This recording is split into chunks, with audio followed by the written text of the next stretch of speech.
Thanks for downloading this episode from Teachers Talk Radio. You can find the full schedule and listen back to all our shows at ttradio.org. Enjoy the podcast. Good morning and welcome to Teachers Talk Radio. You are listening to The Morning Break with Liz, Kate and Rachel, who's back with us this week, which is really Morning. Nice. Good morning, everyone.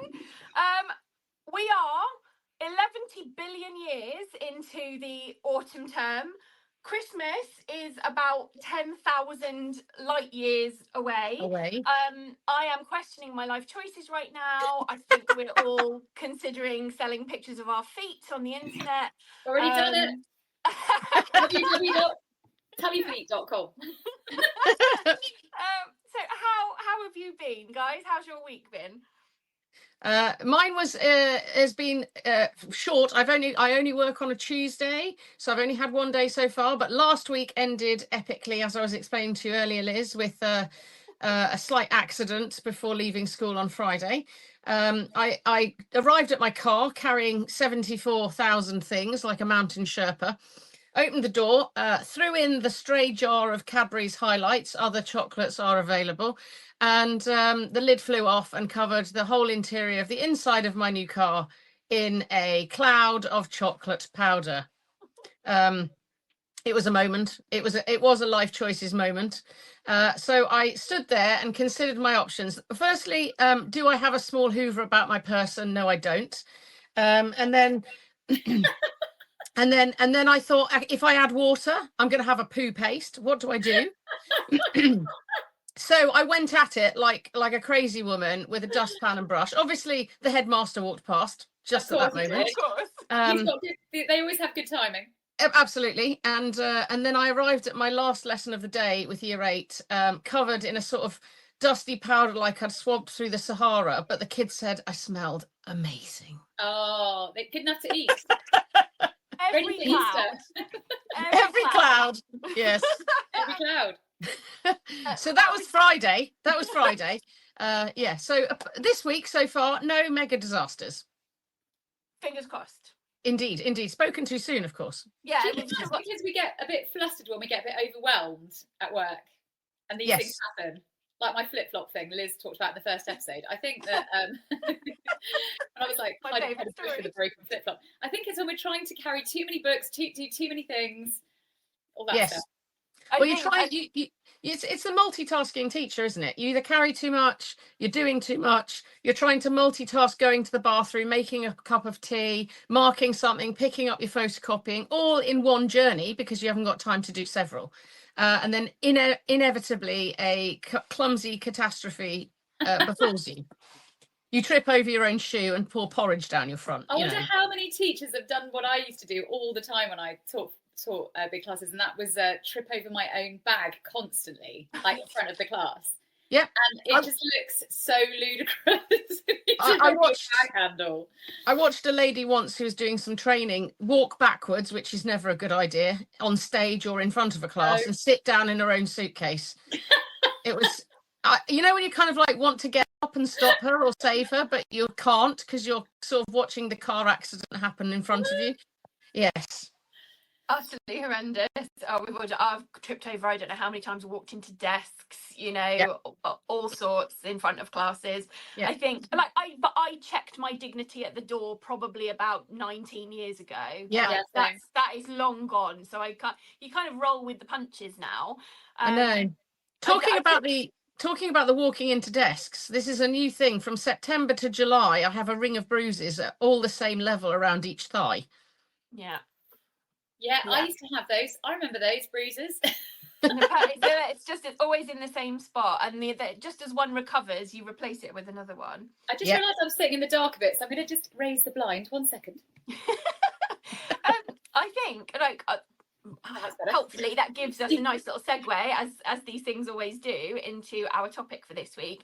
Teachers are very busy people. We are constantly thinking at 1,000,000 miles an hour. You've got 5,000 things to do and not enough time to do them, and you are trying to squeeze everything into tiny pockets of time. And of course, we do have an allowance on our timetable. We do have this 10% PPA, and you do try to achieve everything you can in that short space of time. And often I start about 15 different jobs in that period of time, because I'm like, oh, I've got to do that, and then doing that thing reminds me that I have to do something else, and that, oh my gosh, I didn't reply to that email, so then you go back to that, and before you know it, you've completed nothing, but you've started everything. And we constantly are in a workload crisis. There's no doubt about it. That is the thing that's causing us the most stress. When we did our last show, when we talked about the back to school blues, the thing that we all said we were worried about was the pace and the workload and the kind of onslaught that being back at work brought. It is really well documented that teachers work the most unpaid overtime of any profession. I think the statistic was 20 to 25 hours beyond your contracted paid hours per week. And Rachel, you did a calculation about marking on the last show, didn't you? I did, yeah. I can't remember the exact figures, but it basically proved that there are not enough hours in the day if you want to sleep at all. I think we ended up with about 3 hours to sleep per night with that calculation. So yes, it's a constant source of stress and a constant thing that wears on teachers' well-being, because we're always being taught to take time for ourselves and to make sure that we're spending time with our families, our children, all this kind of thing. But this is why the back to school blues were such an important thing to consider, because in the holidays you finally get a taste of what it's like to have that time. And as I've said before, none of us want to do the bare minimum. We want to do exactly what we need to do to get the job done and to do it as well as we can for the kids. That's why we're in this role. Otherwise, we wouldn't be here. But unfortunately, the pressures from various different corners, various different things you have to do, means that you do end up cutting corners, chipping away at tasks and not being able to sit with them for long periods of time and get them done perhaps in the concentrate and focused way you wished you could, because you get snippets of time. And that's it. I always say to people, I feel like I'm doing a mediocre job at everything rather than doing a good job at anything, because I don't have the time to be good. I don't have the time to be the master. How are you guys sleeping recently since you've been back to work? I think sleep is a big part of this. I say on every show, I'm a tutor now. I used to be a full-time teacher with Liz for several years. But just even now I'm back to work I tutor in a school every day, 4 days a week. And 4 days a week rather than every day now.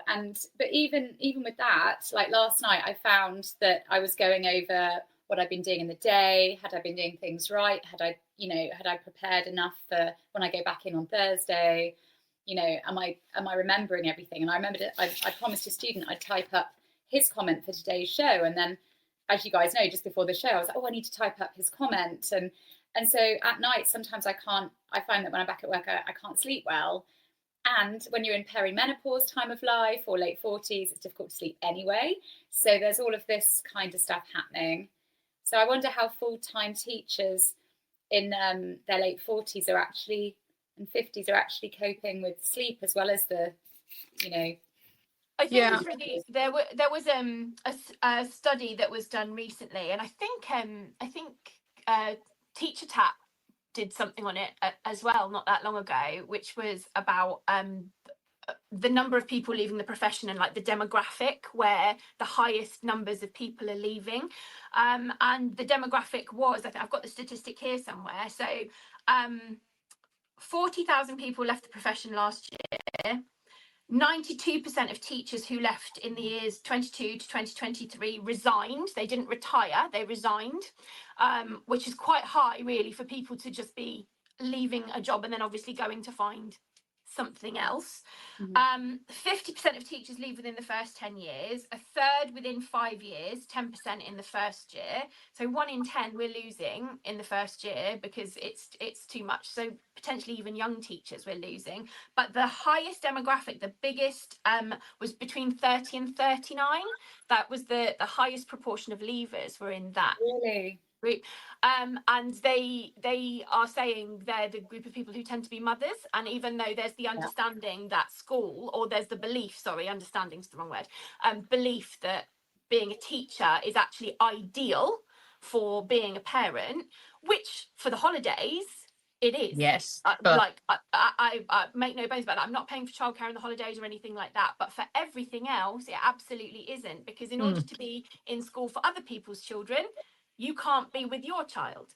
You can't, and trying to balance those things is very, very difficult. And that's not to say that it isn't difficult for people who don't have children, because it is. I absolutely take my hat off to people who can parent and be a teacher at the same time. I've said this to the kids at school. It takes enough for me to get myself up and out of the door in the morning, never mind like shipping various other human beings around the place. I don't have any children, and I find that I don't know how people do it. And like you say, there is this idea that because your school day fits with your child's school day and your holidays fit with the holidays, but you're working 25 hours extra a week outside of school when you should be with your child and you should be with your family, and you're managing them as well, and it's really difficult to juggle. And I have lots of friends who have kids, and there's also the issue of like emergency childcare when something happens with your child and you have to leave school, especially if you are a single parent and all the responsibility is on you, and although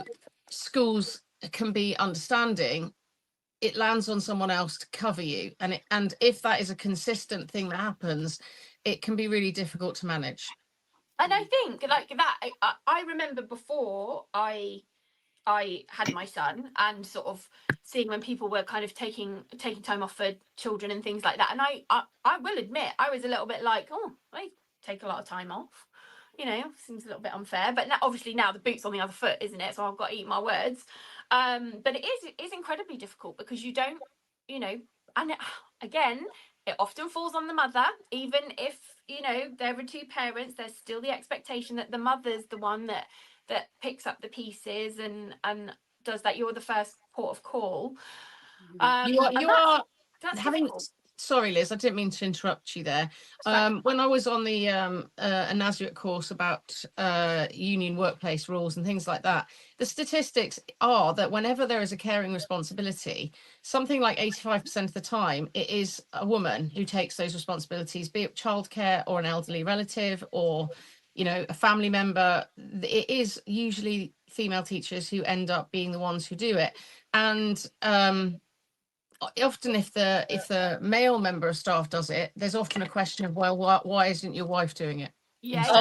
Still, and it's just still in 2025, like it's absolutely I've seen so many things about flexible working requests. I think I can't remember if I discussed this on a previous show, but like men making flexible working requests and then being denied it and saying, can't your wife do that? And I saw one that idea story. It's just I can't believe it's still happening. That is crazy. It's the idea that your job takes a second place. Yeah, absolutely. And I think as a teacher as well, you can't just drop everything. Like you can't just leave a class. Like even if you've got an emergency call, you can't, like I would want to, obviously, like I'd be like, right, I've got to go, but you can't, for safeguarding reasons, you can't just go. You've got to get somebody in with your class. You've got to leave cover work. Like it's madness to think that that's the situation. I feel like I've massively digressed now as well off of where I was going with this. But no, I think it all makes sense. The lack of, sometimes the lack of sleep plus childcare plus trying to fit everything in at weekends, like all the cleaning, all the resting, all of that. Nice. It's all part and parcel of the same thing, I think.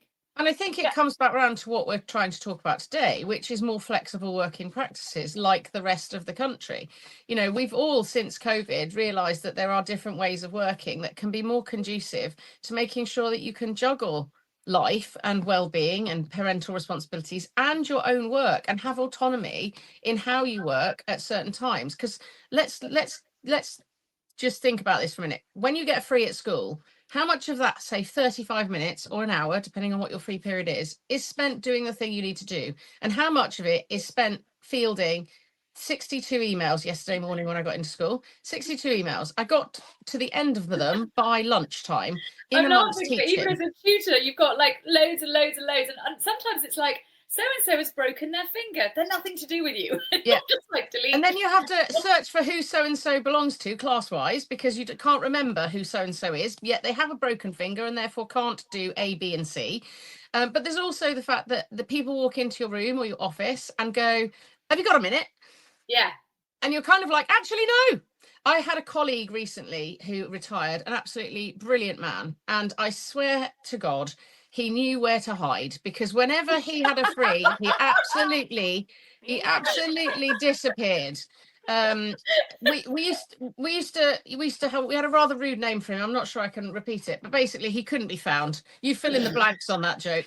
And the kids used to come in and go, hello, is Mr. O'Reilly here? And you're like, no, and I haven't got a Marauders map, so I cannot locate him. You are absolutely like flat on his car seat, like flat down, flat on his car seat, marking rapidly or something. Yeah, I think he'd find a little cupboard and just shut himself in there, because he was never to be found. The only thing you'd find traces of him. His photocopying would appear on top of a microwave. But the only time you could actually guarantee he was anywhere was in his lessons, and he was the most brilliant teacher with the most beautiful voice, and he used to do the National Poetry Day assembly, and it would be packed to the gunnels, because him reading poetry was reminiscent of, when you went back to university and you had that brilliant lecturer who was massively compelling. I'd go to his lessons observing him, and I'd just want to answer all his questions. Pick me, I know the answer. Yeah, but Rachel, you know why he was like that? It's because he was able to do what he needed to do in his time, because he hid. He had his free time because he was in a cupboard somewhere. More like the disappearing cloak. That's what we need. Indeed. Exactly, but it becomes a bit like that, doesn't it? It becomes like you've got to find a place where no one's going to find you, because you will be found, and you will just eat that chocolate bar at break time. You're like mid-pause on the chocolate bar, because it's someone going, have you got a minute?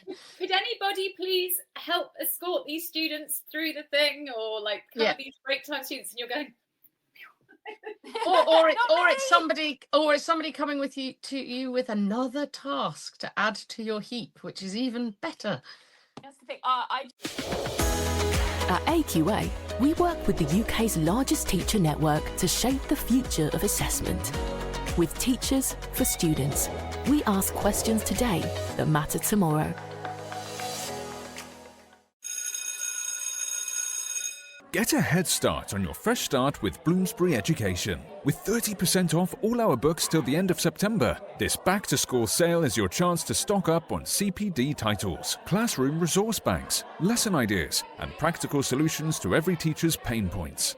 Browse titles on sale from the Like a Ninja series, The Week Junior, and Let's Talk Picture Books, perfect for the new school year. From leadership to inclusivity and maths to mental health, Bloomsbury Education has books for every step of your teaching journey. Welcome back to school at bloomsbury.com/back-to-school sale. Over 7,500 primary schools are already using Kapow Primary to boost confidence in teaching foundation subjects. Our expert-created curriculum planning, lessons and CPD are here to support and upskill you, whether you're a subject lead or classroom teacher. If you've got knowledge gaps in art, music, computing or beyond, we've got you covered. Head to kapowprimary.com and empower your teaching today. This show is brought to you in partnership with John Catt Educational, publishers of professional development books and resources that support great teaching and learning in schools around the world. Don't miss out. Level up your professional development today and visit johncattbookshop.com to explore the full range of titles. So I've turned the sound of my emails off on my email tab. Oh my gosh, yes. It doesn't make a sound, because I find otherwise when I'm teaching, I'm just hearing ding, ding, ding. And for me, that ding equals work. Indeed. So I'm like, that's another task that I have to do. So every time it goes off, I'm like, oh. So I had to turn it off for my own mental health, to just be able to concentrate, because I find it really distracting, because I'm like, oh, what's that I've got to do in the time that I don't have to do it, but it's something else. Because even when you do get emails that don't apply to you, you still have to read them to realise that they don't apply to you. So there's still time that goes into that process of doing it. Everything just feels like work, more work. Well, what I was going to say was, all this happens when you're in school with your free time. So to bring us back around to this 4-day working week that NEU are sort of proposing, is that if you weren't in school for one day, maybe you would get a lot more done because you don't have to field people coming in, extra things that just happen, you know, troubleshooting as you go. Students coming going, Miss, you know, I need to talk to you, and you think I've got to listen to this. You know, this is really important, and invariably it's not, but it might be. But my husband is the same. During COVID, he worked from home for a large portion of it because I was in the extremely vulnerable group and we had to shield, including he as well. So he worked from home for a lot of it. Now he works flexibly. So he does a couple of days a week in the office and a couple of days at home. And he says to me that he goes in because it's good to be sociable and to work and be part of a team, but he gets a lot less work done in the office than he does at home. Interesting. Because that's the criticism that is often levelled at this work from home thing, because people say, oh, people are going to be lazy, they're just going to sit and watch the TV, they're not going to. But I always think that people who make those comments, I'm like, no, that's what you would do. Yeah, that's what you would do if you were given that freedom. So you're judging everybody else. I'm not going to lie, I might be tempted. I'm not going to lie, sorry, Kate. So I'm just saying that when I was a full-time teacher, if I was given that extra day, I would have been marking. I just remember crashing on a Tuesday night, like when I was at Rodborough, just coming back. And this is in my, like, you know, early 30s. And I should have had way more energy. And then just because you're learning on the job as well, sort of going through the day. And then by Tuesday night, I remember I just needed to have a crash moment where I had a few hours. Then I lost marking time. So I remember at the weekends, that's when I'd try and scramble most of my marking. You know, and that's what this argument is about this 4-day week and this 1 day of admin, is that instead of you trying to squeeze it into whatever time you have, because obviously we all talk from the secondary sector as well, where your PPA is spread out in like chunks throughout the week, whereas our primary colleagues I think do have it in like one chunk. I think it's still only half a day, so there's a limit to how much you're going to get done. But and they obviously need more, like we all do. But obviously there's something to be said for having it all at once. I know when during COVID, when we went to doubles, so our timetable changed to doubles and a 2-week timetable. So that meant that when you had a PPA, it was a double PPA. And that revolutionized my time in terms of what I could get done, because I knew I had an hour and a half that I could plow through something. Whereas when you've only got 45 minutes, you're just like, well, I can't finish anything in that time. So and you end up filling it with lots of tiny tasks. So 1 day a week, increasing that 10% PPA to 20% PPA, and people having a whole day would make such a significant difference. Yeah. I mean, the biggest liberty I would take would be that I potentially wouldn't get dressed. I would perhaps do this admin in my pajamas. But that's okay. That's fine. Yeah. You know? I don't see why that's an issue. Who doesn't? I mean, Dave, I remember it was again at we're not supposed to be mentioning school names, so I won't mention it again. But you know, I loved working at Robert, Liz. But basically, I just remember, and that was years and years ago. But another night where I was trying to scramble some marking, and it was before a parent. No, it was a night. Yeah, it was a night before a parents' evening. And I'd had some dinner and I'd got a glass of white wine, and I'd taken the white wine into the living room to do the rest of my year 7 folders. And I'd knocked the white wine all over the year 7 folders. And I was just like, oh no, everything. Do you know what I mean? Everything was trash. It smells of booze. Is it going to smell of booze? Again, I was a new teacher. It was a parents' evening. I thought they're going to think I'm an alcoholic. I wasn't. I was just having a glass of wine for dinner. And then I just remember thinking, oh, there's all these water stains on that. Oh, it was just a night. Oh, wine stains. And I just remember thinking, I am scrambling too much. I need to take a breath here. Yeah. I mean, I'm not. I still think, unfortunately, with the volume of work that we need to do, even with a day of admin, we would still have to work evenings and things like that. Just the volume of work that we're asked to do, because that's one of the criticisms of this idea, is people are saying they just need to reduce our workload. But weirdly, I kind of think this is an easier solve. Like having a 1 day admin, I think that's almost like a silver bullet of sorting a problem. Whereas trying to reduce workload is such a, like, where do you start with that? Because that's the thing, is that's the reducing workload. Yes, it needs doing, but where does it need doing? None of us have an answer to that. Because every time we try and reduce something, like, okay, we'll stop teachers putting up displays and support staff will do that. Doesn't happen.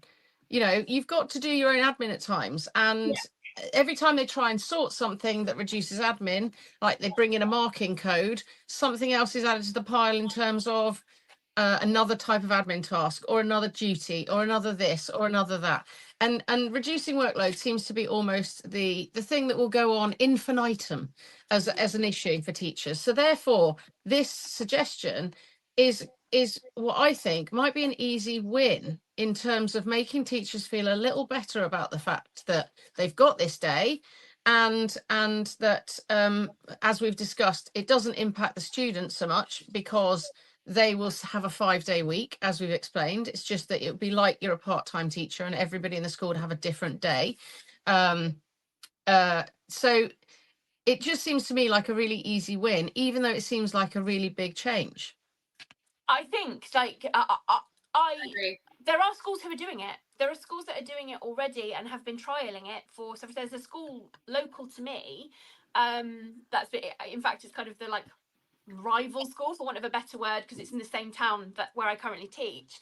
And they've been doing it for years as kind of a recruitment and retention thing. I think funding wise, it's quite tricky, but they've obviously made it work. They're not an academy. They're local authority funded. So, you know, it's a state maintained school. It's doable, clearly, with some very clever, you know, looking at your budget or whatever, and it seems like I know they do have caveats though, so it's like you have to be available for cover, so you might not get your admin day, you might have to come in and do cover, which that's not great. I think if they are going to, I realise that's probably to that ruins it. That's like having a beeper. Nobody wants that. Yeah, it's but I think if that's the way that they're making it work funding wise at the moment, unless it is funded like from a higher level and it becomes like policy across the country, however they're making it work, I get it. But if they do implement it, that there's no point in thinking you have an admin day when you don't actually have an admin day and you can't plan for anything. That's exactly. I think what it would mean, wouldn't it? It would mean that you didn't have frees and PPAs spread out throughout the week. You'd only have days. You'd have maybe rota. We call them rota, which is cover. So you'd still have odd periods of cover, but yeah, you'd have to look at how it would work out. But as an incentive for teachers, it's a good one. If a school said to me, this is how we work. I mean, my school, when I got there, said that they work on if you are not teaching, you are free to not be in the school. So, for example, if you've got a PPA, I used to have, for example, 2 afternoons a week, I had my PPAs, which meant I went home early, and that was absolutely acceptable. Nice. It was totally fine.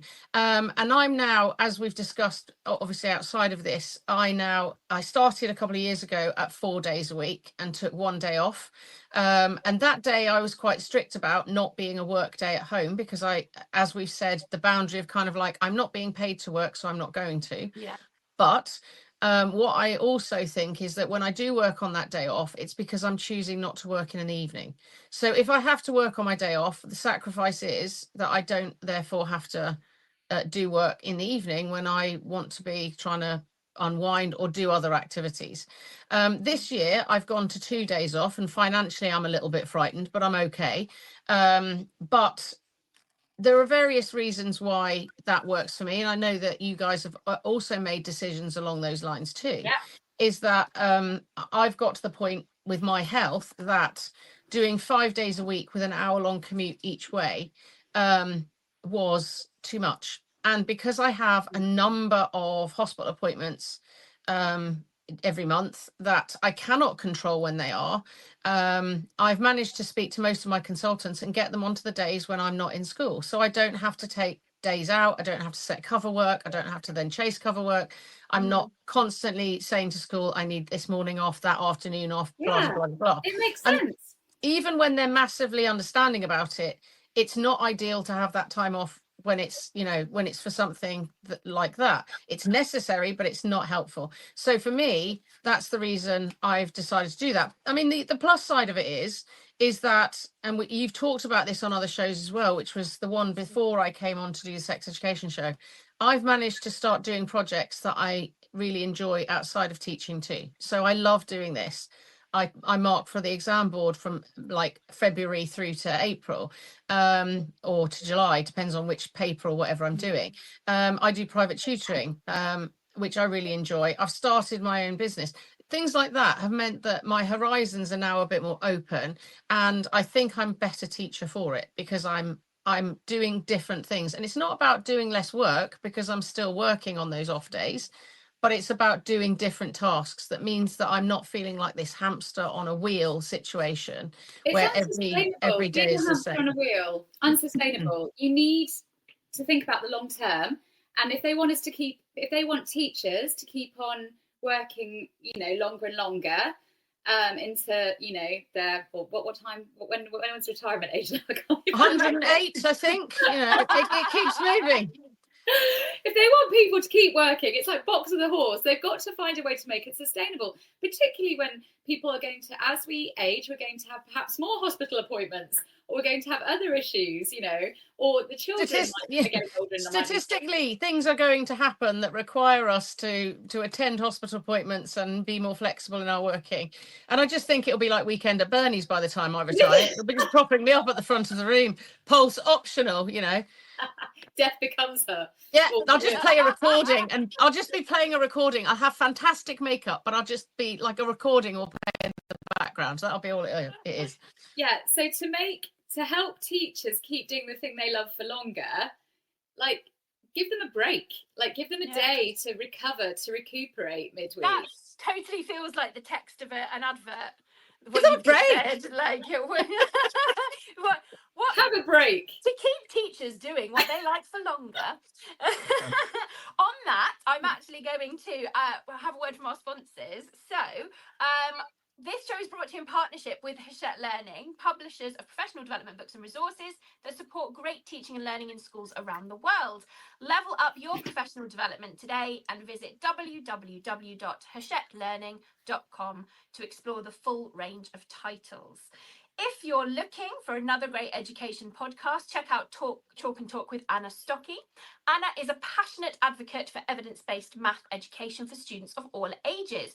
On her podcast, she talks about everything from effective teaching methods and how-to guides for teaching math facts to tips for evaluating research shows claims.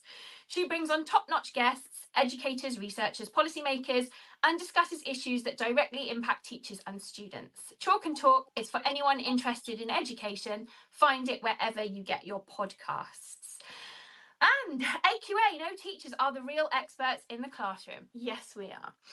That's why they work closely with teachers like you, combining your insight with their assessment expertise to create resources, tools, training and guidance that genuinely make a difference.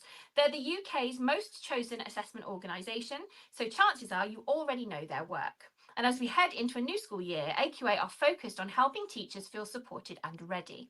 If you want to find out more about how they're working with teachers like you, just head to their website or search AQA We Work with Experts.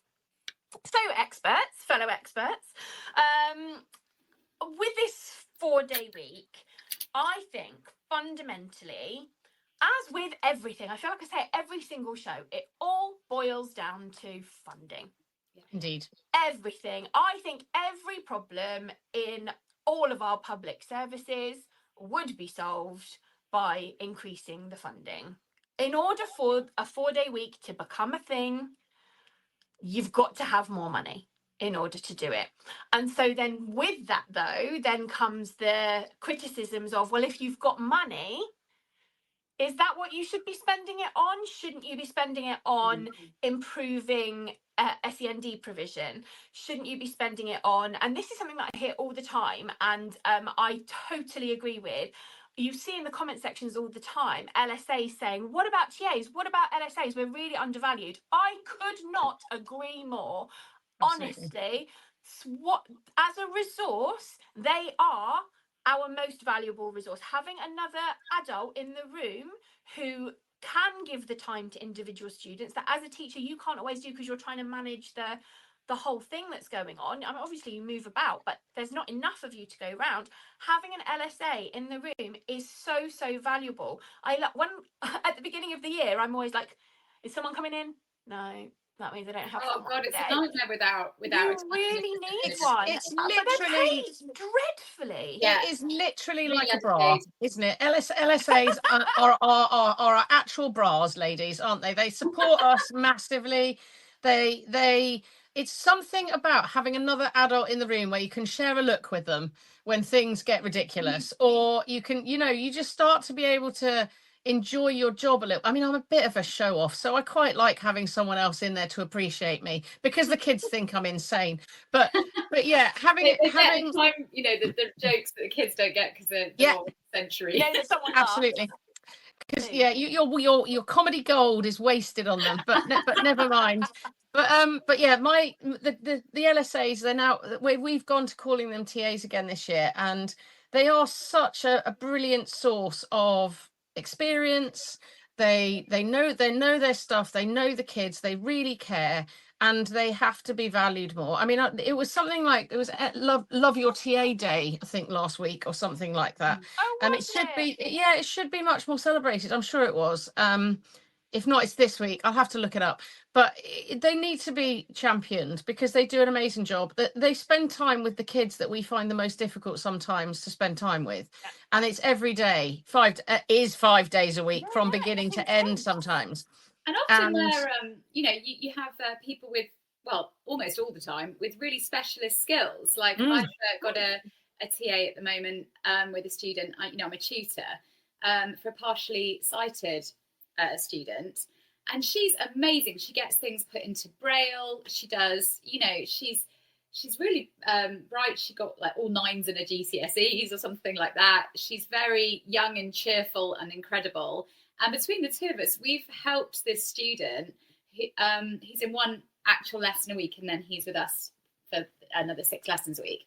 We've really helped him make progress as a tutor and a TA together. But I give her full credit. I mean, because she scans in anything I need to scan from the lessons. She translates it. We, make sure that he knows what he's doing as well. But also the 3 of us can be a team. I said, we're a team, the student and the TA and the teacher as well. The 4 of us, and it's really making a difference. And he's showing real optimism in his studies now. And I say to her every time I see her, I think you're absolutely brilliant. And you make this an absolute pleasure. Whereas otherwise it would be very, quite stressful, because I'm not trained in all this stuff, so. And that's the thing, isn't it? So so we're getting more funding. Are we going to spend it on teachers? Because I think as well, like the optics, it's always like, let's look out for the teachers, which obviously, selfishly, as teachers, we're like, yeah, look out for us. We're working really hard. We're not very appreciated. But if you've got that money, are you then going to spend it on teachers, I think what we've got to remember, though, is on a school budget, having been on various committees where finance is concerned, the biggest thing that they spend on in schools is staff, is teachers. That's their biggest part of their budget. Like, and we are, I hate to sort of trumpet ourselves quite so much, but we are the biggest resource going. We are the things that are on the front line, delivering the lessons, making the learning happen, adapting, blah, blah, blah, blah. So why not invest in us? Why not? It would be my argument. If we are the biggest resource and the thing that's spending the most amount of time with I'm not saying in lieu of TAs, I'm not saying in lieu of other things. We know that, but this is something that I think would be a really brilliant change to the way that education is. We always talk about changes, the way other countries do it, about the fact that in some schools they start at 12 and finish at 5 and have longer holidays or 2-week half terms. And we're always looking at these things. This, for me, seems like something that is an easy win, when if you put all of our free periods and PPAs together, equates to at least half a day, if not a full day. So what are they actually losing? 2 periods a week, maybe, of funded teaching. Do you know what I mean? It's actually, it's not, I suppose that does add up, like, as you kind of I can't think of the word, my brain, as you kind of look at the bigger picture. But also, why not? Why not? It's like easy win was the phrase you used, Rachel, and that's exactly what it would be. It's something small that would actually make a massive difference. And again, when Sue came on the show and we talked about life after teaching, we kind of talked about this topic of having too much to do and workload being a reason that a lot of people leave the profession. And it seems to be controversial, and it shouldn't be, that I would rather have time than money. Don't put money into giving me a pay rise. Put money into giving me more time so I can do my job better. So I'm not stressed. Absolutely. I've asked for that when I've gone for roles before. It's been like, I don't need the TLR. I don't need the extra pay. What I'd like is two free periods a week to do my job. Now I'm on 4 days a week, and that's how I can do this radio show this morning. I look back and I think, how did I do? And I'm a tutor on 4 days a week. And I look back and I think, even when I was younger, and I'd say actually I have more energy now. I'm on 4 days a week than I used to do when I was younger. But how did I do 5 days a week and all the meetings and all the marking and not go insane? Absolutely. I mean, the difference is now, of course, that we're talking about the fact that we work part-time and we don't get paid to do it, but we can manage our roles better. Paid for a while, but now what it is for me, and I'm sure it's the same for you, is when making the decision to go down to 0.6 for me personally, I have to fill that void of that pay with other things, i.e. private tutoring, exam marking, blah, blah, blah, blah. But I think what we're saying is, for me, it's this idea of goodwill as well. There's a lot of goodwill in teaching. There's a lot of goodwill. A lot of goodwill comes into it when it comes to the fact that you put in an extra 25 hours a week, that you come in at the weekend and do the school show rehearsals, that you go on trips, that you do this and you do that, and you're not constantly going, right, well, I've done an extra hour, I want paying for it. We're not doing that. We don't do that. We don't drive that. And there's a lot of goodwill in there. And when the goodwill is abused, which it sometimes is, when people say, right, well, you haven't done this, so you now need to work 4 hours in lieu because you had to go and look after your child. The directed time, I hate that so much. Or things like, what, you can't have time to do this because the goodwill is lost. It's easy to lose that goodwill and make you think like, why am I doing this in my time when I should be with my kids? I should be with my family. I should be looking after myself. I should be doing 95 other things they're much better for me than the marking essays until the wee small hours of the morning. So that goodwill is really important. And I think this idea of a 4-day week has a big caveat of goodwill attached to it. It's saying to you, I know you can manage yourself. I know that you've got loads of work to do, and I trust you to go and do what you need to do to get the job done. And I'm giving you that time to do it. And that's the thing, is giving, we all know there's a battle with public sector pay. We know that there's no money for that.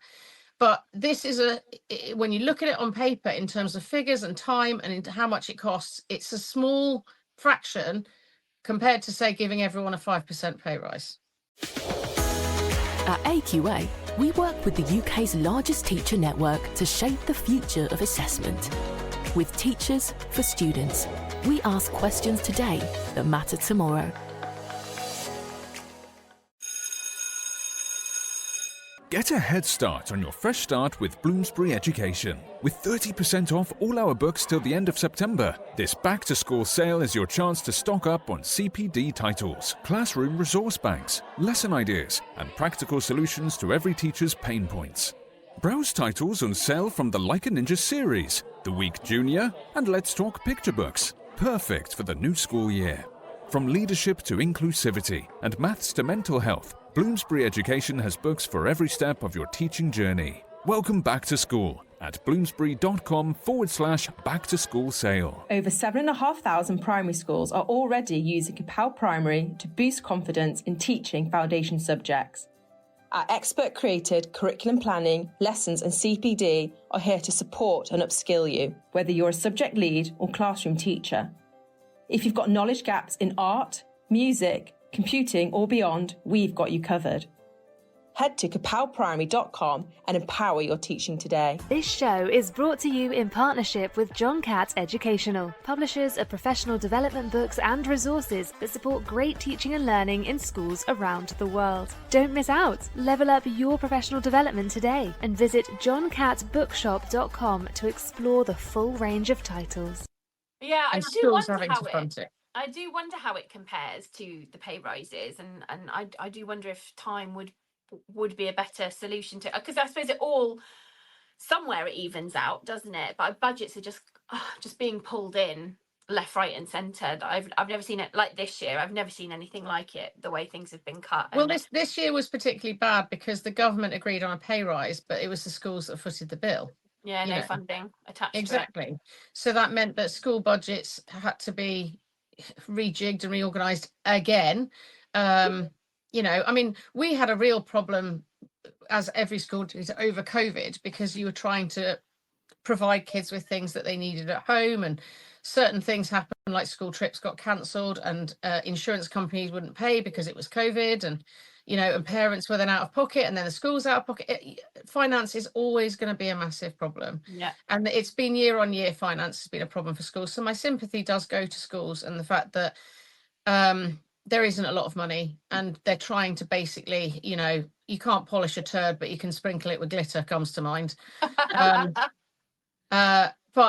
But everyone's doing their best. But I think what we've got to look at is you've got to look at realistically how much it would cost to do this 4-day, and whether it would look like an entire day of teachers not being in school. Does it really look like that? No, it doesn't. Because like I said, you put all the free periods together or the PPAs together and you do them in one chunk, which makes it easier for teachers to get on with tasks and get things finished. And we don't then spend all our time, as we said at the beginning of the show, chipping away at little tasks, never getting anything finished, never feeling satisfied that we've got things finished, and always chasing our tails, our emails, our admin tasks all the time. So yes, I think it would be a really easy win, and it would again make this thing of what, like I said, the amount of goodwill that is poured into this profession and sometimes isn't reciprocated needs to be. It does feel like a one-way street quite a lot of the time, I think. And I think I don't know if it's obviously me becoming a parent and me going part-time happened at the same time, so I don't know, kind of, it's a chicken and egg situation, and I'm not sure which it's based on. But I've really noticed, especially being 4 days rather than 3 days, I'm effectively treated like a full-time member of staff, but I don't get the full-time pay. And I'm just like, do you know what? That's not okay, actually. And so then the goodwill shifts. Like you say, it's just like, I feel a little bit resentful and annoyed, because I'm just like, well, no. But then when it's the other way around and it's like, oh yeah, but because you're part-time, you don't get that. Oh, okay. Yeah. So when it's to benefit me, I'm part-time. But when it's to benefit you, I'm full-time. Yeah. Got it. I see how this works. I mean, it does. It fosters that really not very nice feeling, which is, which isn't good. It isn't healthy. And I would be interested if this became a thing as a person who is 4 days. What then happens to me? Am I 80% of 4 days, or does everything stay the way that it is and my pay goes up? Like, what happens with that? I think let's face facts. They wouldn't go, all right, we're going to pay you now, Liz, even though you don't come in that day. Yeah, really. They wouldn't do that. You can right now they wouldn't do that. They just go, right, well, if you're on 80% timetable, you get 80% of a timetable off. So you'd probably have to come in for like 2 periods in the morning and have the rest of the day off or something ridiculous. Yeah, it just like, it's bizarre, isn't it? Like, actually, to be fair, I'd probably stick with that. That sounds great. There's something quite nice about coming into school knowing you're leaving at 10:30. Yeah. I'm fine. I'm going at 10:30. Who cares? Yeah, thanks for getting me up. But I do. Like, I've got a colleague who Rachel was saying earlier about this kind of very firm boundaries, and she has very firm boundaries. I really, really respect her. And she's just like, basically, my philosophy is I shouldn't be working on the days that I'm not paid. So if I've got too much work to do, I'm not going to work on the days that I'm not paid, and get that work done. Either my workload needs to lessen, you need to give me longer to do it if you're expecting me to do it, or I can't do it. It's one of those three things. And she's really firm about those boundaries, and I'm like, I need to be more you. You know what, Liz, to be proud of me, I've just started doing that this time. Yes. Because I'm a tutor, and I'm not paid for sick day. If I get sick, I'm not paid. I don't get paid for holidays. So when I was last paid, it was last term, and I did some film work in the holidays, as I usually do on film sets, and some private tutoring, but now I won't be paid till the end of October. So, you know, that's quite a big gap, although I've been working since the beginning of September. So it's difficult to manage. You've got to sort of save up through the year, maybe sometimes go on universal credit, but I love what I do. So and then pay that back. So it's, you know, it's all of that. But I realised that because I'm only being paid per day and I haven't had a pay rise in 8 years, which I have addressed, but they've just said, well, you're still on a good whack for tutor. So, well, the reasonable across country whack, but that's debatable. But it would be if inflation wasn't a thing, but basically I haven't had a pay rise cut every year. Inflation, which I have made clear. But anyway, apart from all this, but I absolutely love what I do. But what I've been asked to do more and more little things, little admin tasks and things with my job quite recently as well, which is fine. And I've been asked to do, you know, the phonics thing as well, which I have, you know, you generally get a little bit of training for if you've never done it before in your life, don't you? So I've been saying, yes, I can do these things if I have an extra half an hour a week to do them paid, or if I have, because I'm not on a contract, I don't have, you know, I said, I love the school I'm at, I love my job. I choose to do it rather than being a full-time teacher. I love working with one-to-one with students and in small groups and the college groups and the challenging students. I love it all, you know, but I sort of started to realise that actually, if you want me to do more, if I can fit it in, great, I'll do it. It's great to learn new things. But I'm not going to spend hours after school doing things. I was going to do some stuff at the weekend last weekend, and I just thought, hang on, I'm not paid for this. So I'm starting to sort of say, I think the thing is, I'll try my best, but you need to give me time, or the answer is not yet. You have to wait. What I'm hearing underneath all this, Kate, is you love your job and you have a massive amount of goodwill. Here we are again.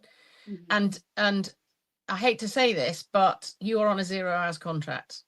That is what you're on at the moment. You have no security. You have no parameters in your contract. You don't have a contract. And that isn't right. In my union head is buzzing away here going, they love you, you love them. The job is great. You are brilliant at it. But these things are slowly creeping in that are giving you responsibilities that people who are on a proper contract have. And your parameters are being stretched and your time is being stretched and your goodwill is being stretched. And it's only because you are a lovely person, a caring person and a person who loves their job that you are still doing it. Yesterday it's really difficult. I actually was given some help by a very kind colleague yesterday with something that I just had no idea how to do, and she was very gracious. But that's her goodwill, giving her time to help me in her free. Do you see what I mean? I think that's what I was gonna say, is that I think like this is an example of how a lot of people function in teaching, because ultimately what we do it for the young people. And so like a lot of the extra things that I do, like the court competition where I work on Saturdays, obviously I don't get that time in lieu, I don't get that time back, and I think constantly like, actually, should I be doing that? Should I be giving up that time? And I'm like, who suffers? The kids suffer because they don't get that experience, and so therefore the goodwill kicks in. You do it because you think, no, I want them to have that experience, I want them to do that. And that's what happens in education time and time again. And weirdly, I can't believe it's become controversial for us to ask for more time to do our jobs well. Why? It's because I want to do a good job. If I'm going to deliver phonics, for example, I want to do a brilliant job at that. So I might just need that extra half an hour to train. But I think the reason it becomes controversial, and it shouldn't, is because they want you in front of the kids as often as possible.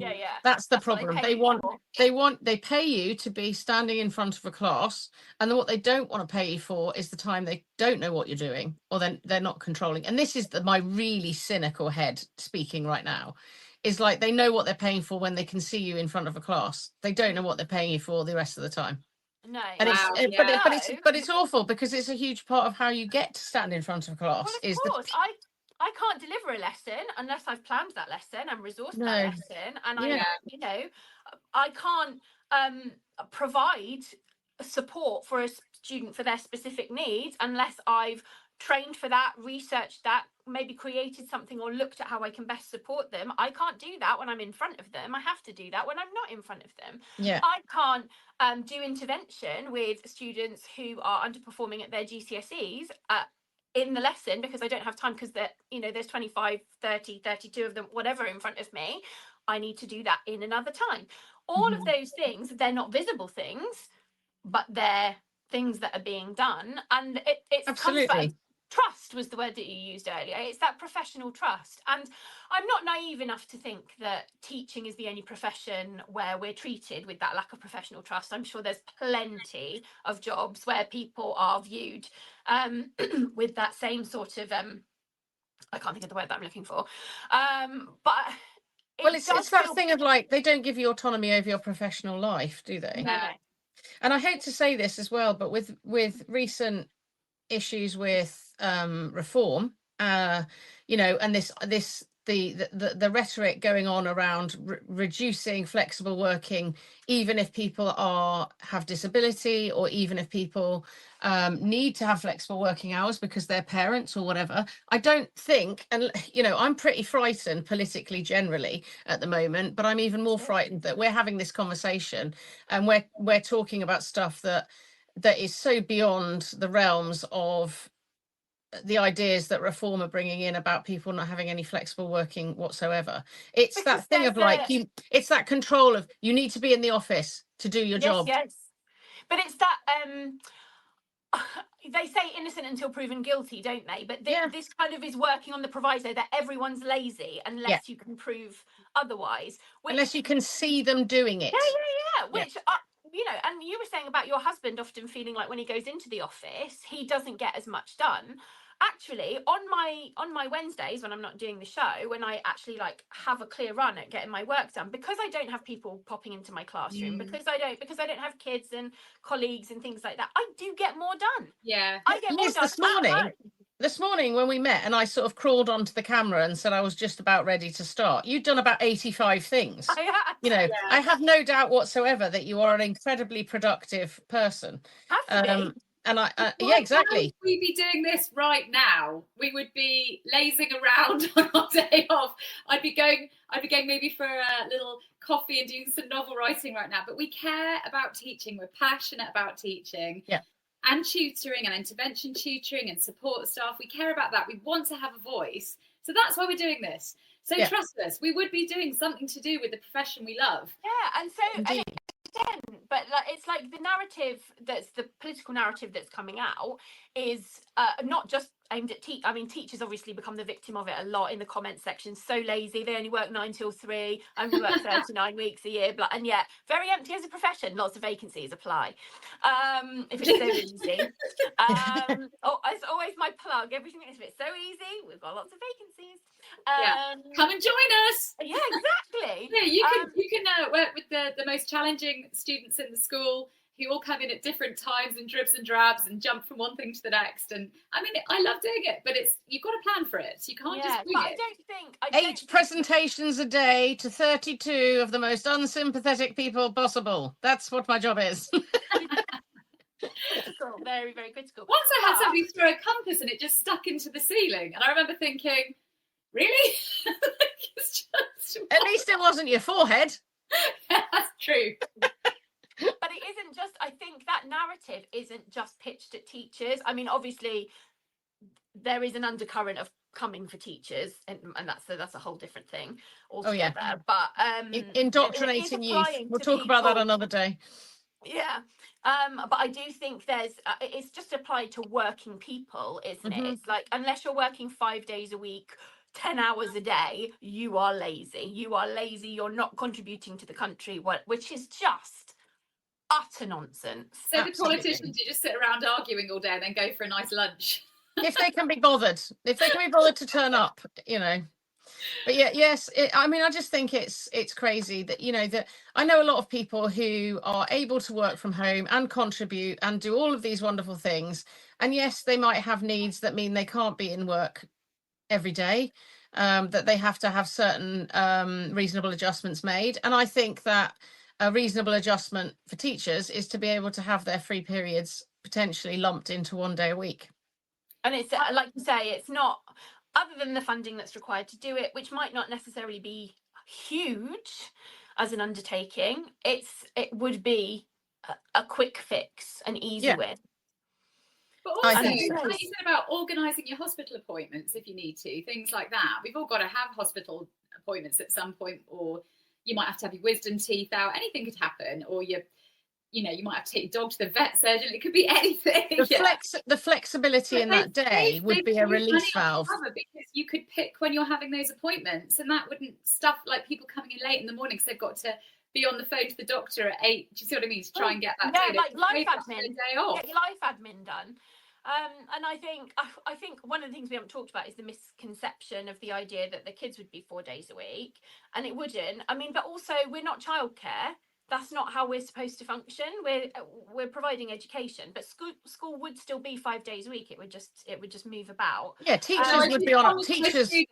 I promised my student I'd read out his comment. One of my students gave a comment on this.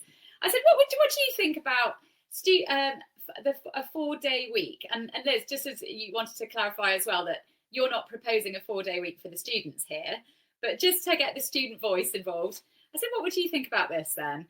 And this is a lovely student. He said I could read his comment. And he said, I think a 4-day week would be beneficial for students because I noted a lot of students are getting worn out.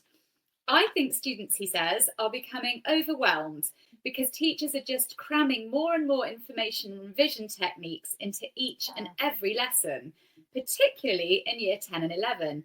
Most of the students sadly admit that they are, I can't read his writing there, that they are feeling a bit under pressure and that they would appreciate something to look forward to in the week where they can have a break so they can do more what they'd like to at the weekend and get their homework done. And having sat in, I've been observing some lessons recently, and they're very brilliant lessons. They're sort of like, bam, bam, bang, get all these revision techniques in, get the timing of this question, learn this formula. It's intense. But then the next lesson they're doing bam, bam, bam, get this exam paper formula into this history paper, and then bam, bam, bam, geography. So my student comes up for his intervention session, he just goes, decompress. A study day would be useful for them much as an admin day would be useful. I think this is a bigger discussion we should have at another time about the way teenage brains work, because there's a lot of things about school that do not help the teenage brain whatsoever. Mornings don't help. Indeed. No. I mean, Kate, you were talking about sleep. I have the clock in the holidays of a student, so I go to bed at 3 and get up at 12. Same. My circadian rhythm is exactly the same. I'm a night owl. So going back to school is a bit of a shock to the old system. Yep. I'm afraid. So I'm very slowly trying to adjust at the moment. But yeah, I think that we need to do something and have a chat about how teenagers work, because schools in a lot of ways are not tailored. Yeah, schools are not tailored to teenage brains. I'm just going to have to. Sorry, Liz. I was just going to say, we've reached our hour. So what? I was just going to, I know, I can't believe it. So I was just going to have a word from our sponsors and then our final thoughts before we go. And then that was an hour? I know. I think we've raised so many issues that, again, we always say that's a topic for another show. So we've got lots of fodder to talk about other things. But before we close, I'll just mention Hachette Learning. Again, this show is brought to you in partnership with Hachette Learning, publishers of professional development books and resources that support great teaching and learning in schools around the world. Level up your professional development today and visit www.hachetteLearning.com to explore the full range of titles. And AQA, no teachers are the real experts in the classroom. That's why they work closely with teachers like you, combining your insight with their assessment expertise to create resources, tools, training and guidance that genuinely make a difference.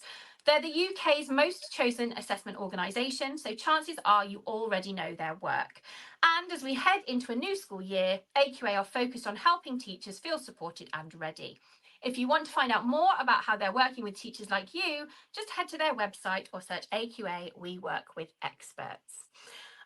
Thank you guys very, very much. I've really enjoyed our natter, as I do every single time. You too.